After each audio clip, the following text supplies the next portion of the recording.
বৈশাখ মানেই তো রবীন্দ্রনাথ, তাই না দর্শকবৃন্দ? স্মৃতি সততই সুখে। একদম। তোমার জীবনে প্রথম প্রেমে পড়া?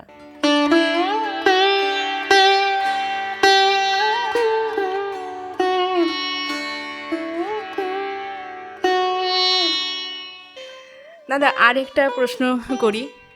তুমি তোমার যে আরিয়া দহর কথা বললে, সেখানে তোমার শৈশবের কিছু দুষ্টুমি, কিছু ভালো স্মৃতি, কিছু কষ্টের স্মৃতি, কিছু আমাদের সঙ্গে শেয়ার করো।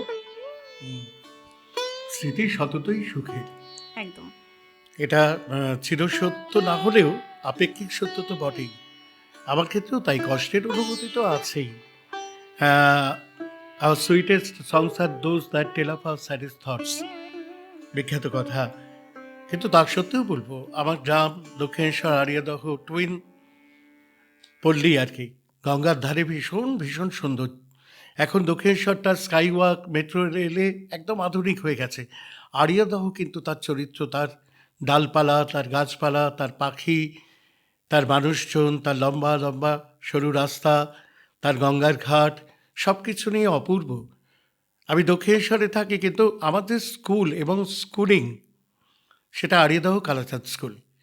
এবং আরিয়াদহে আমার ভীষণ প্রিয় ছোট্টবেলার বন্ধু, ক্লাস 2 থেকে 11 পর্যন্ত আমি বিজ্ঞানের ছাত্র, একসাথে পড়ার অনুভূতি। এবং একই সঙ্গে বলতে হবে আমার বাড়ির কথা।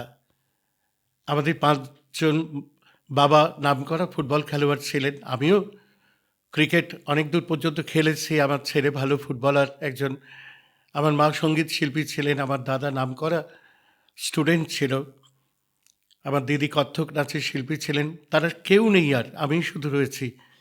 সেই বিখ্যাত ইংরেজি কবিতার লাইন আছে না, we are the music maker, we are the dreamers of the dreams.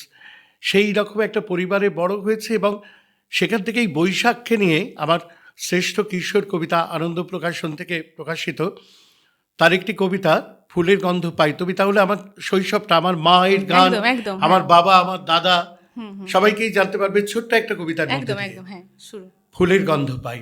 Boishakh মানেই তো রবীন্দ্রনাথ, তাই না দর্শকবৃন্দ? তাই ফুলের গন্ধ পাই। তোমার খোলা হাওয়া লাগিয়ে পালে, তোমার খোলা হাওয়া, দেদল বাতাস, বৈশাখী ভোর, তুলি আঁকছে ছবি। দেদল বাতাস, বৈশাখী ভোর, তুলি আঁকছে ছবি। সেই তো আবার সারা আকাশ ভালোবাসার কবি। মা ধরেছে গুনগুনিয়ে তোমার খোলা হাওয়া, বাবার গলায় হে ভৈরব, সেটাই পরম পাওয়া।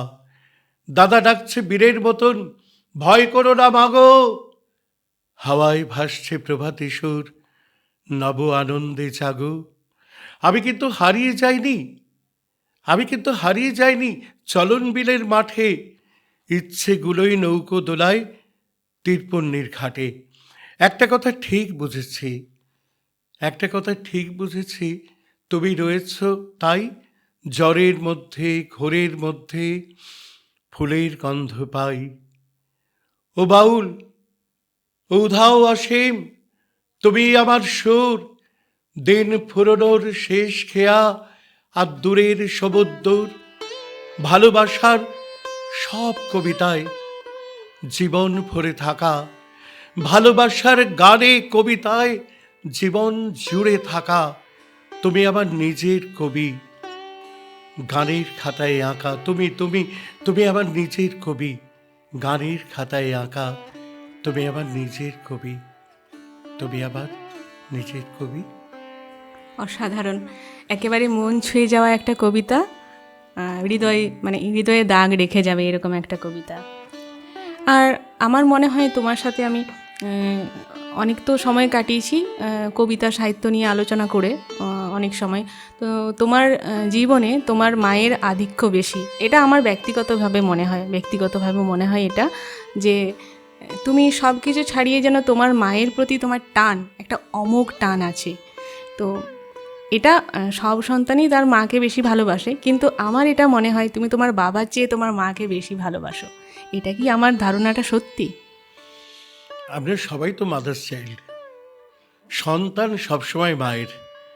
আমার যে প্রিয় নীলাকাশ, আমার পুত্র সন্তান, একমাত্র সন্তান, তাকে আমি পাগলের মতো ভালোবাসলেও আমি জানি যে তার মা তাকে বেশি ভালোবাসে এবং সেও তার মাকেই বেশি ভালোবাসে।